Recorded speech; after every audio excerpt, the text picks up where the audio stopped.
Namaskar, my name is Anand Sagar Shiralkar and I welcome you to Garje Marathi's Global Amrut initiative. In this initiative, we screened around 600 startups from Maharashtra and we chose 75 startups out of it. We are going to mentor these 75 startups over the period of next few months. This is our third cohort. Two cohorts were successfully completed under the leadership of Mr. Anand Ganu and all the senior other mentors. We are very much excited to do this program under the conceptualization of A.S.S.U.R.E.D framework. This framework was introduced by Dr. Raghunath Mashelkar. Now I would like to request Dr. Raghunath Mashelkar to talk about the A.S.S.U.R.E.D framework, share a few lines about future, the way he is envisioning India, and guide us to take India, to take Bharat at 100, right? So, ladies and gentlemen, please stay tuned and watch this video till end. Thank you. Yeah. May I extend to you all a very, very happy new year. Today is the first day, 1st January 2023. A new year begins with new hope. We are not just recovered from COVID, we are trying to reimagine ourselves, reinvent ourselves.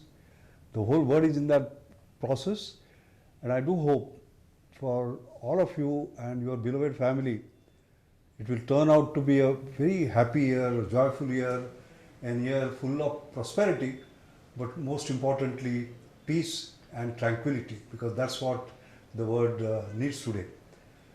To begin with, I want to say how proud I am about my own association with Garje Marathi. I still remember 6 years ago, Anand walking in my room, and it was like love at first sight, the way we got together, and then Anand and Sunita, and then the entire process of launching a great book in Mumbai. All those memories are very vivid with me. And now Garje Marathi has really gone global, so as to say, making a huge difference around the world. Extremely proud to be a sort of a part of their journey. And one of the important things in their journey now is the challenge of startups, ensuring that they move from ideas to impact, they move from mind to marketplace, they become successful, they make a difference to the society, and Garje Marathi is trying to play a very, very important role, to which I will come a little later. What I am going to speak about is developing what is called as an A.S.S.U.R.E.D framework for A.S.S.U.R.E.D success. As we know, 1 in 10, 1 in 15, 1 in 20 startups succeed.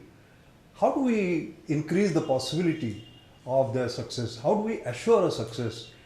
And therefore, we have developed what is called as an A.S.S.U.R.E.D framework, and I will take you through that. But before that, I thought I will tell you about my journey which brought me to the A.S.S.U.R.E.D framework. You know, you have heard about Reliance, which is the biggest corporate in the country now, and starting their journey with Dhruva Ambani as a petrol pump attendants. They have become a multi-billion-dollar company, making a huge, huge difference. Mr. Mukesh Ambani, he has been the chairman and the managing director. He just completed 20 years just recently of his tremendous journey when he took the company from a few $100 million to $250 billion, and it will be, I'm sure, a $500 billion company. But they believe in innovation being very key in their growth, and this is what he has been able to accomplish, and he believes in innovation, and therefore he created this Reliance Innovation Council with me as a chairman. And you see on the screen, he himself became a member. That itself was a innovation. People like John Maryland, Bob Grubbs were Nobel laureates. People like C.K. Prahlad and others, Gary Amir, of course, replaced them a little later. So this has been a great learning for me to chair this great council. And then, of course, we talk about new energy, we talk about transition, we talk about climate change, how to deal with it.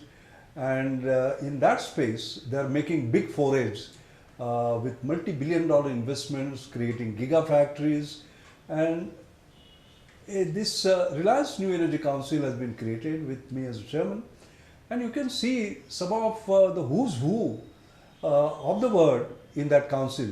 Like for example, Dr. Martin Green that you see, he is called Mr. Solar. Mr. Solar because the solar photovoltaic installations, 80% of them have his perk cell as they call it. So similarly, you see in the picture Mr. Wind, Mr. Carbon Capture, you see Dr. Alan Finkel, for example, the principal scientific advisor to Australian Prime Minister, he was, and he created the green energy movement, I would say, in Australia. So we benefit by their wisdom. So this has been my own association with Reliance, and this is a photograph we have taken when this Reliance Innovations Leadership Center was launched. Look at that carefully. If you see, their motto is growth is life. But then when innovation comes in, they wanted to make innovation as a way of life. Now we combine the two and you see innovation-led growth, okay? But they don't just believe in incremental growth, they believe in exponential growth. Now can you do incremental innovation to get exponential growth? No. So it has to be disruptive innovation. It must be bold innovation. It must be game-changing innovation. All right. So that was the process. And once I remember Mukesh Bhai talking to me, and he said, "Doc, we can't walk, we can't run. We must leapfrog." So I asked him, "Mukesh Bhai, do you know why the frog leaps?" He said, "No." I said, "Look, he leaps because he's afraid of the predator. And he jumps a few feet and again a few feet to safety, reactively. Do we want to do that? Or do we want to proactively pole vault? The size of the pole determines the size of your aspiration." He loved it, and we created sort of a program. So no leapfrogging, but to pole vaulting. The size of the pole being size of your aspiration. And we wrote a book, Leapfrogging to Pole Vaulting, along with my colleague Ravi Pandit. This became the business book of the year in 2019, and now it has become a national based seller. But you would say that what is this business of leapfrogging to pole vaulting? How do you actually do that? It's easy to say that. आपण त्याला मराठीत म्हणतो बेडूक उडीते हनुमान उडी, नाही का? But how do you actually do that? And you can see that here. For example, if you look at the mobile data consumption, India was here, US, China, Japan, South Korea were here. They were all ahead of us. And then what happened was they jumped, they pole vaulted to number one position. 156 position they were, and they jumped to number one position within 1 year of February 17. And you know, the amazing thing about this is that they did not leapfrog from 156 to 100. They pole vaulted to number one, and they have been there ever since. That's the meaning. But if you just see the other performance parameters, like pole vaulting to reach 50 million users, you know, telephone took 50 years, mobile took 12 years, YouTube 4 years, Facebook 3 years, Twitter took 2 years. You know how much time Reliance did it? 83 days. That's all. And you would say, oh, maybe if you have deep pockets, you can do that. No. There was a deep innovation that was involved in making it happen in 83 days. In fact, our book covers what they actually did. Now, see, it is not a bravery that you just pole vaulted. You must make a difference. You must change the game. Did they? Yes. If you see before Jio and after Jio, a 4G Vodafone used to cost $300. They brought it down to $23. If you look at data per GB cost, it was $5. They brought it down to $0.01. And if you see the voice, it was $1.6 per minute. They brought it down to zero. You can see the dramatic shift that actually took place because of that pole vault. So I think when we talk about innovation, which belongs to the pole vaulting category, you have to put it in perspective. For example, India had been a great follower, then they become fast follower. Then they started getting into some leadership position. But what we are now saying is that no leapfrogging, but you have to now pole vault. Now, what are the characteristics of a pole vaulting innovation? The first is it is revolution, not just renovation. All right. Second is due to the word, not just to company or country. You know, we are very fond of saying, oh, first time in Pune, first time in Maharashtra, first time in India. No, we have to be first time in the world. Then unprecedented cost performance features, not just marginal cost or feature improvements. Entirely new products and services, not just tinkering. And finally, next practice, not just best practice. I'm not a great believer in best practice because we are following somebody's best practice. That's what we mean. No, we should create the next practice which the others will follow. And this, what chamatkar as we call it, that Mukesh Bhai was able to do with Jio, I remember having a fireside conversation with him last year, early this year, in the Asia Economic Dialogue. You know, we have this Pune International Center, which holds this Asia Economic Dialogue. Now this is becoming so famous that people call it Davos of the East. And in the opening session, Mukesh and I had a conversation with regard to new energy and the new challenge and how India is going to cope with it and what he is going to do. And he talked about geoification of green energy. What is geoification? You do something with speed, you do it at great scale, you do it sustainably, but also with extreme affordability. And he put an amazing target, 111, that is, produce 1 kg of green hydrogen for $1 in 1 decade. This has shocked the world, by the way, because nobody in the world has set such a sort of target. But in pole vaulting, you do that because you have aspirations are so high, you want to go further than anybody else, better than anybody else. That's what has been planned. And I'm very happy that this culture is spreading. General Bipin Rawat is no more, but he had read the book Leapfrogging to Pole Vaulting. And in fact, he said that time has come for India to move from leapfrogging to pole vaulting. So I think there is a cultural shift in terms of the way we think. Now, since we talk about startup ecosystem, you can just see this headline. India produced more unicorn startups in 2021 than all previous years put together. Can you have a better pole vault than this? And if you go through the details, you will find that until 2016-17, one unicorn used to be added every year. Okay, unicorn, as you know, is a $1 billion market cap company. But in 2021, we had 42 unicorns. This was almost per week, one per week. Can you see what it means? It means that what we used to do in 1 year, we are doing it in 1 week. And I'm saying almost because there are 42, not 52. So this is a big jump. That is the pole vaulting spirit that I'm talking about. Now, India has been pole vaulting in the last decade, I'm very happy to say. For example, if you see world's fastest and largest financial inclusion through Jan Dhan Yojana, Aadhaar and mobile. So it's a combination of public policy coupled with technology, so as to say, okay?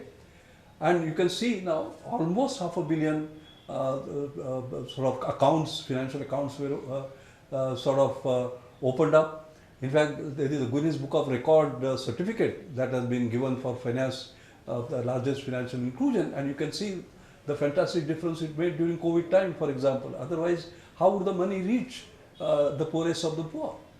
Or world's fastest and largest jump in mobile data consumption I just mentioned. World's fastest and largest digital payments. Today we are way ahead of China, as a matter of fact, as you can quite clearly see. World's fastest and largest deployment of LEDs. LEDs are light emitting diodes. You know, they replace fluorescent lights and they have very low carbon footprint, so as to say. And that's what we want to have in order to deal with climate change. India moved from 0.2% market share of LEDs to 88% within a period of 7 years. And the prices of a 9-watt lamp were dropped from $9 to $1. Can you just imagine the difference it made today? So we have kind of a sort of world record. This is a pole vault. It did not take 20 years. It was done within no time at all. World's fastest, largest transformation in construction industry, as we talk about, is taking place. If you look at the way we are doing the road construction, our Honorable Minister Nitin Gadkari is driving this whole thing. So we are doing this with speed. Now, it all sounds wonderful. You know, you pole vault and you will reach. But the question that somebody asked me when we were writing the book was, Arey, how are you sure that when you pole vault, you will land right and you will not break your back? And that is a good question. So we have created a framework where you can do that and yet you will land safely and you will be successful. Let me describe that framework to you. What we are saying is that the important thing in that so-called A.S.S.U.R.E.D framework are first, affordable. Second, scalability. Third, sustainable. Fourth, universal or user-friendly. All right, customer is the king, as you say. You must do what he likes, what he can find easy to use. Next is rapid. You know, mind to marketplace, that particular journey, how quickly you can make it ahead of the competitors. Then excellence in terms of the kind of technology that you use. And by the way, innovation is not just technology. It is also non-technological, like business model innovation, system delivery innovation, workflow innovation, etc. When Joe did it in '83, there's a whole lot of combination of these. Or when I talked about JAM, there's a lot of combination of this disruptive innovation. It has to be distinctive, not me too. And these are very, very important parameters. Now, if you apply these A.S.S.U.R.E.D tests in the book, in the third chapter, you will find that there are companies which were very successful. You can see their names. And if you see how they met with the A.S.S.U.R.E.D criteria, and you know, interestingly, none of them exist today. Take one example, the first example, Napster. It was free download of music. They had 80 million users.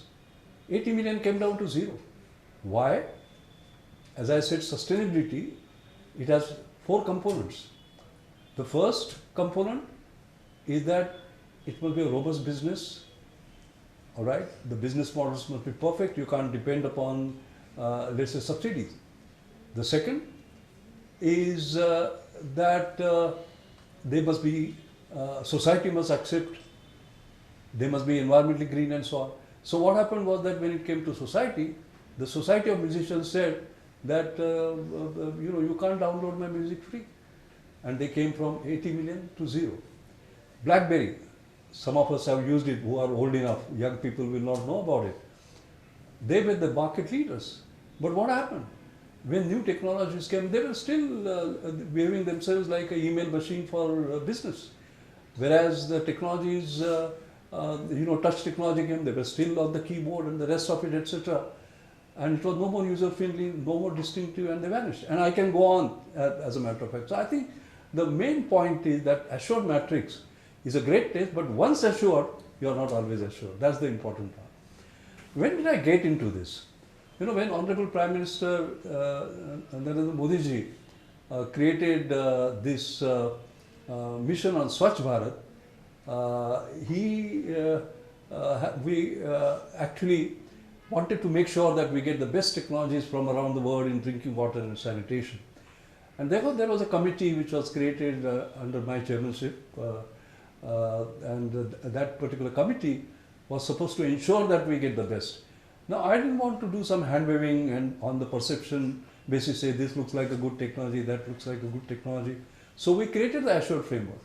And there, my NEERI, National Environmental Engineering Research Laboratory in Nagpur, actually created a matrix, like in affordability, the CAPEX, the OPEX, the cost of water, etc., etc. Then the scalability. You know, for example, if you did retrofitting, you could scale much faster than creating new toilets because they will take long time, etc. Then sustainability, what are the chemicals used, sludge generation, and so on and so forth. One had to give quantitative details. Then university was their design standardization so that each time you didn't do something else, resilience to weather conditions, and so on. Then rapidity, you know how rapid you can move. Then the excellence in terms of technology. Did you have patentable technology? And finally, being distinctive, what are the unique features and all that. So what has happened is that every technology that is now approved by the ministry has to go through this particular matrix. So there is no subjectivity now, there is a complete objectivity, and this is a semi-quantitative criteria. Now, if you see the A.S.S.U.R.E.D matrix, look at Jio, for example. Was it affordable? Yes, of course. 4 rupees per GB, voice free, nothing can be more affordable. Was it scalable? Yes, it is a 500 million customers. Was it sustainable? Yes, they are making good profits. Was it universal, user friendly? Yes. You can see these two ladies. They have nothing common in between them. Their income inequality may be 1,000:1, but both of them are using it. Was it rapid? Yes. I showed it to you, 83 days. Was it excellence? Yes. 4G LTE technology, nothing less. Was it distinctive? Yes, in many respects. Now, therefore, if you just see, for example, Google Glass, you will find it was distinctive. It was a real technological breakthrough in terms of excellence, etc. But if you look at the other thing, was it affordable? No, it was very expensive. And therefore, it was not scalable. Was it universal user friendly? No, because when you are using a Google Glass, you did not know whether the person who was talking to you was downloading whatever you were saying. Or if you enter a theater, for example, you don't know whether you will download the film and so on. So they vanished. So even Google can make the mistake of not following the A.S.S.U.R.E.D matrix and pay for it. I'm very happy to see that this is spreading very widely, and I will show you where else it is moving.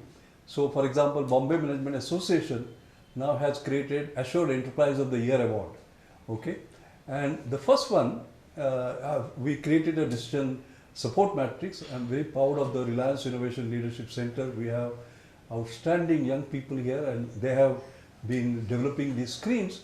I will not go through the details, but in each case you will find there are certain parameters that you have to actually give. So it is not perception based, it is quantitative. You can actually deep dive into all these parameters. And I remember the A.S.S.U.R.E.D Enterprise of the Year Award, the first one, actually the 2019 winner was Byju's, the learning app, and this is the way the Byju's A.S.S.U.R.E.D matrix stood. It was better than sort of all others.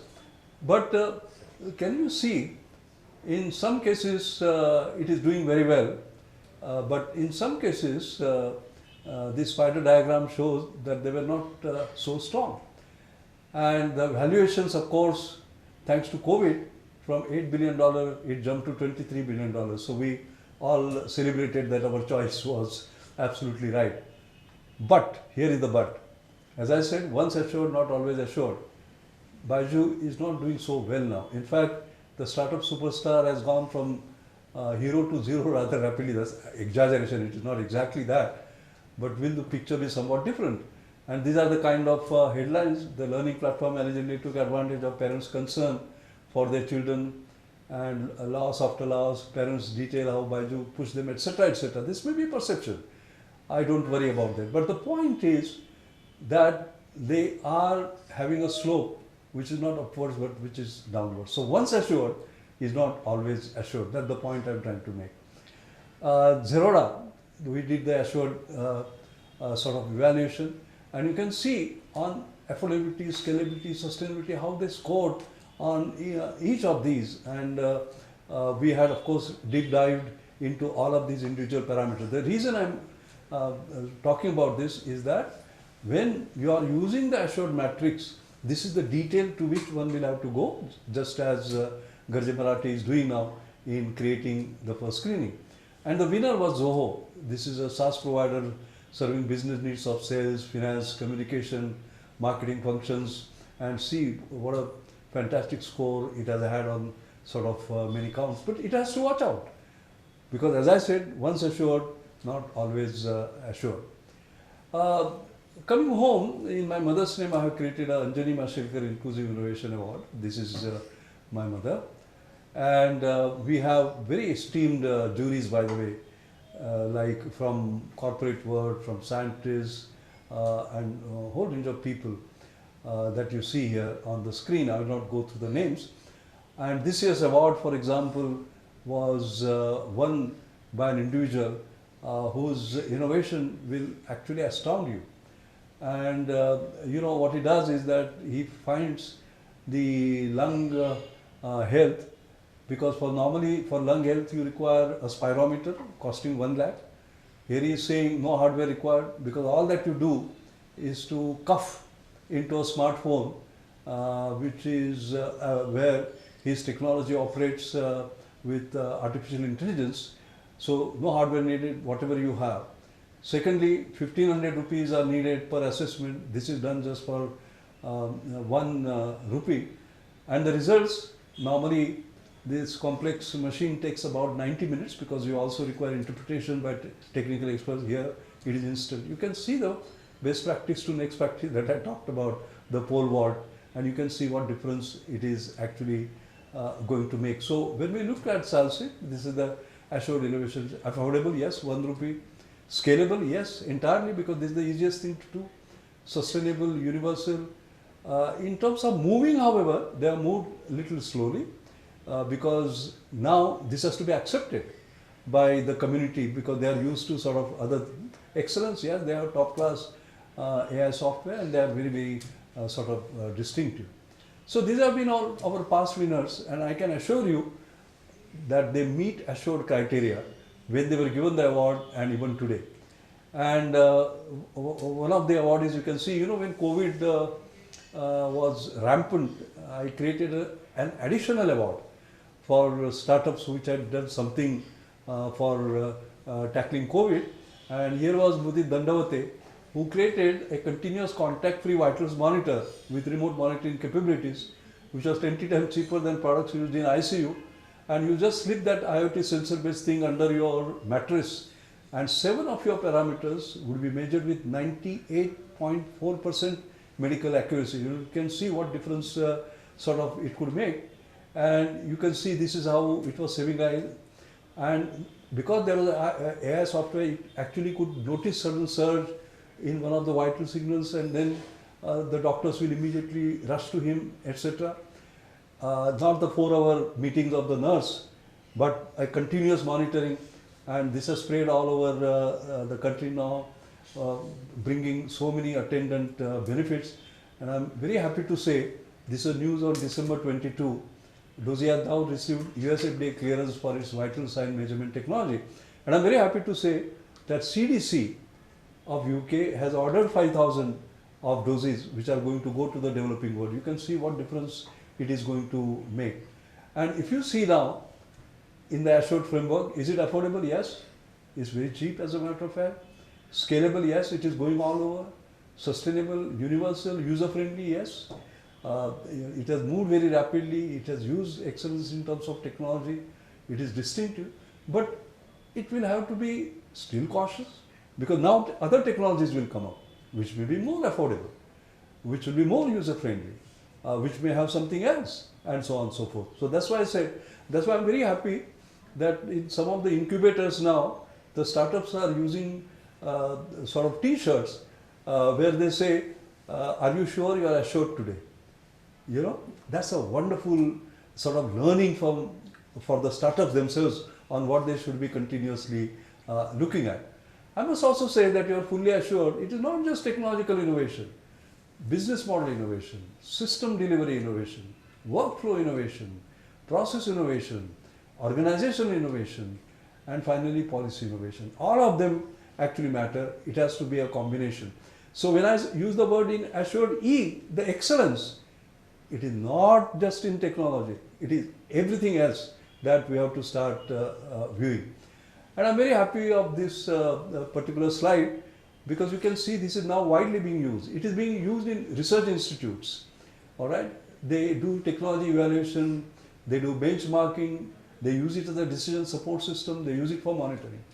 Startups are using it, like I said, how they are using it. Small and medium enterprises are using it. Corporates, I'm very proud, TCS, Tata Consultancy Services, which is our second biggest company in the world, in India, is using it. Inventors are using it. It gives them a nice screen. Innovation accelerators are using it, like GeoGenX. Then the government and development agencies are doing it, like I told you about drinking water and sanitation, but now others are using it, including Maharashtra State Innovation Society. I will come to that. Industry associations are using it for innovation benchmarking, and policy are using. So this is a very wide sort of framework, excepting that in each case you have to tailor it, so as to say, and then get the final call. Since we are talking about Indian startup ecosystem, I already praised the way we are moving from just a starting up nation to a startup nation and one of the leading startup nation, and that's exactly where Garje Marathi wants to help, and I'm very grateful for that help because mentoring is extremely crucial. The experience that will be brought together. It is not, you require speed and direction, but if you go with great speed in wrong direction, you are gone. And that is what early enough you need to sort of know.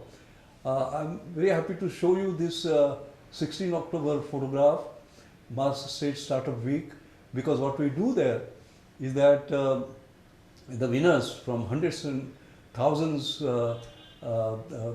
application that we receive, we select a few where the A.S.S.U.R.E.D framework is used, by the way, for the final selection. And then these are given what are called as work orders without going through the normal tendering process. In fact, there is something very interesting.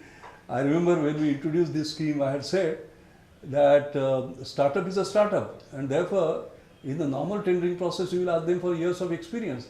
If he had years of experience, how will he be a startup? Right? Sachin Tendulkar at the age of 15 scores a Ranji Trophy century. Alright? But where is his 10-year experience? And therefore he can't get into test. That didn't happen. So why should it happen here?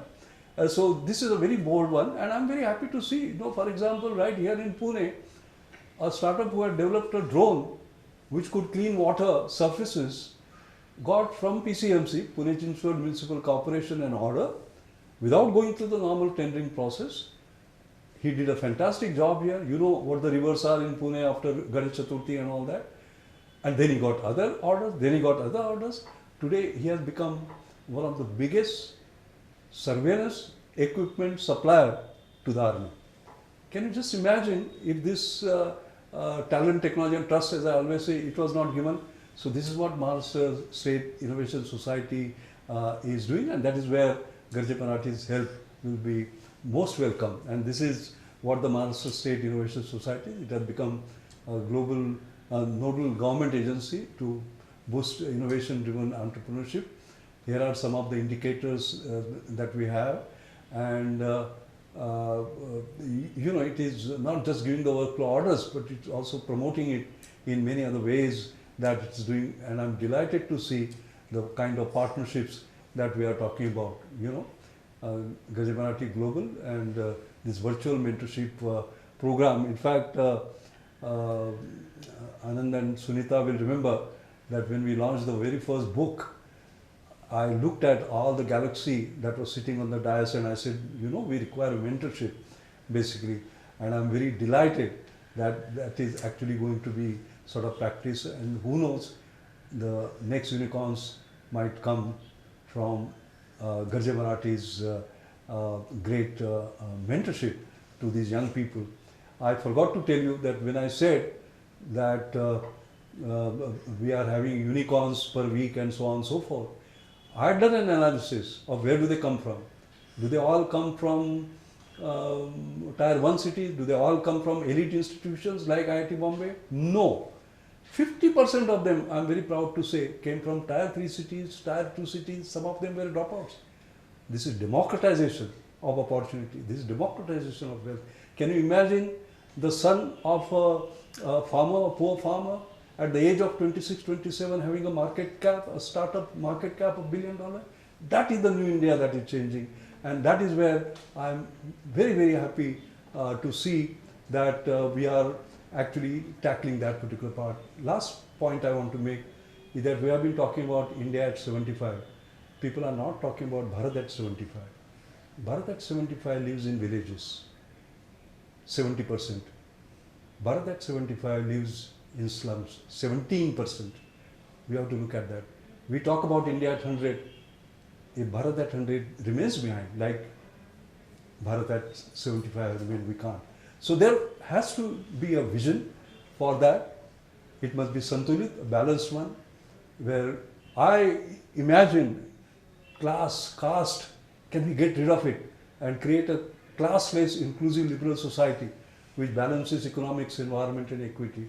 Susanskrit culture, It preserves, protects and proudly promotes our rich culture, values and heritage, but at the same time respects other cultures. Third is Suvidya, educated, as a holistic value-based approach that blends education and enlightenment, makes a better human. Samruddha, rich. We shouldn't get trapped into, we should move to $40 trillion economy, avoiding the middle income trap, but no one should be left behind, all right? Inclusive growth, that's very important. Sushasit, well-governed, good governance with consensus, rule of law, transparency, etc. Protecting democratic values. Surakshit, secured in all sense, external and internal dimensions such as food and health. And finally, most important, Swanandi, happiness. And happy India with 1.4 billion happy faces and not just a privileged few. And peace within and peace outside. That is my vision. So finally, we talk about Atmanirbhar Bharat. Honorable Prime Minister has given us this vision. I am saying yes. Can we build this Atmanirbhar Bharat with Atmavishwas? And there, I would like to add, assured future as a leading innovation nation is what we need to work on. That's what A.S.S.U.R.E.D is all about. Thank you very much.